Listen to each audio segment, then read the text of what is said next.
नमस्कार दोस्तों, natures love and care में आपका स्वागत है। दोस्तों, जैसा कि आप देख ही रहे हैं कि इस टाइम सूर्य देवता बिल्कुल शक्ल दिखा ही नहीं रहे हैं, बहुत कम दिखा रहे हैं और कहते हैं अति किसी भी चीज़ की हो बुरी ही होती है। अब आप देखें, सूरज नहीं निकल रहे हैं, पेड़ पौधों को धूप भी नहीं मिल रही है, तो जो पेड़ पौधे बिना धूप के खिल सकते, जिनको सिर्फ इनडायरेक्ट ब्राइट लाइट चाहिए, वो तो फूल उन पर आप देख सकते हो फूल आ रहे हैं। लेकिन कुछ ऐसे पौधे हैं जिनको बहुत ज़्यादा नहीं लेकिन कुछ हद तक धूप की ज़रूरत होती है। वो पौधे अब उनके जो फूल है वो सूखने लगे और नई कलियां नहीं आ रही है। आप जो देख रही है डायंथस, डायंथस भी आप लाके लगा सकते हैं, जबकि ये पूरी धूप में ही रहने वाला पौधा है। लेकिन ये जो सन जितनी सनलाइट इस समय आ रही है उतने में भी ये खिलता है। दोस्तों, अब तैयारी चल रही है फरवरी की, फरवरी एंड, क्योंकि कुछ ऐसे पौधे होते हैं जो पहले ही दिसंबर में फूल देकर अब सूखने लगे हैं, जिनके फूल अब मुरझा गए हैं। तो उनको पेड़ के ऊपर मत छोड़िए, उनको सबको कट कर दीजिए, क्योंकि जितना जल्दी आप सूखे हुए फूलों को कट कर देंगे उतना जल्दी आपका पौधा दोबारा फूलों से कलियों से भर जाएगा। क्योंकि जैसे ही इनमें कलियाँ आनी शुरू होंगी और जैसे धूप निकलनी स्टार्ट हो जाएंगी, तो जो ये कलियाँ हैं, ये जो बर्ड्स होंगे, ये बड़े होने लगेंगे और फिर जब धूप अच्छी निकलने लगेगी तो ये फूल आपके बहुत अच्छे से खिल कर आएंगे। ये मेरा गुलदावदी है दोस्तों, देखिए आप कैसे, आप देख के ही बता सकते हैं कि ये फूल अब सूखने लगे हैं। जब फूल सूखने लगे और आपको लगे कि अब वो ब्राउन होने लगा है तो उसको टाइम से कट कर दीजिएगा।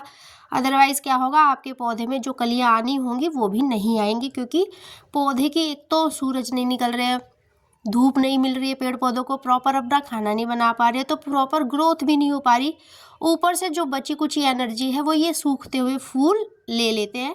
तो इट्स बेटर कि टाइम रहते आप इनकी कटिंग कर दीजिएगा। ये छोटी छोटी कुछ ऐसी केयर्स होती है जो अगर आप टाइम से कर देते हैं तो जो आपका पौधा है जब अच्छे से धूप निकलेगी तो पूरा अच्छे से खिलकर भर कर आएगा कलियों से, जिसका उदाहरण आप अभी देख सकते हैं। ये जो मैं कटिंग कर रही हूँ इस गुलदावदी की, ये मैंने इसकी वीडियो भी डाली थी जब इसमें खूब फूल खिलकर भर कर आए थे। अब जैसे धूप नहीं निकल रही है तो मैंने टाइम से इसके फूल जो थे सूखे हुए वो काट देते, तो देखिए आप इसमें कलियाँ आनी शुरू हो गई है, आप कलियाँ देख सकते हैं। दूसरी तरफ आप एक ऐसा पौधा भी देखेंगे जिसके फूलों को मैं आज काटूंगी और उन पर एक भी कली नहीं आई है, जबकि फूल वो भी सूख चुके थे। अब आप देखिए, ये हमारी 2-3 मिनट की केयर पौधे के लिए कितना, उसके लिए एक मतलब आप कह सकते हो कि एक आशीर्वाद की तरह, एक बूंद, एक वरदान की तरह काम करता है।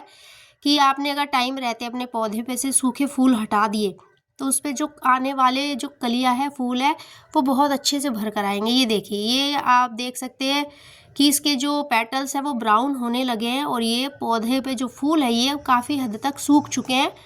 तो टाइम रहते अगर आप इन्हें कट कर देंगे तो आपके इस पौधे पे भी फरवरी एंड तक खूब सारी कलियां भर कर आ जाएंगी। और जैसे ही मार्च शुरू होगा, खूब खिलकर जब धूप खिलने लगेगी, तब आपका ये जो पौधा है ये पूरा कलियों और फूलों से भर चुका होगा। दोस्तों, आप देख सकते हैं इसकी मैंने कटिंग नहीं की थी इसके फूलों की, तो इस पे एक भी कली आपको दिखाई नहीं देगी। ये बहुत बड़ा उदाहरण है इन छोटी छोटी चीज़ों का। अगर मैंने इससे भी इन फूलों को टाइम से, आप कह सकते हैं कि 2-3 दिन पहले अगर काट दिया होता तो मुझे इसमें छोटे छोटे बर्ड्स दिखाई देने लगते। लेकिन क्योंकि मैंने 2 पौधों की कटिंग कर दी थी, 2 पौधे मेरे रह गए थे, तो उन्हीं दोनों पौधे पे एक भी कली मुझे दिखाई नहीं दी आज। तो यही छोटी छोटी सी जो केयर है, पौधे बहुत बड़ी केयर नहीं मांगते, बहुत देखभाल नहीं मांगते, वो आपसे आपकी छोटी छोटी केयर ही मांगते हैं। और उस छोटी छोटी केयर में ही जो पौधा है आपका वो कलियों और फूलों से भर कर आता है। ये देखिए इस पर कितनी सारी कलियाँ आ गई है, क्योंकि इसकी कटिंग मैंने 3-4 दिन पहले कर दी थी।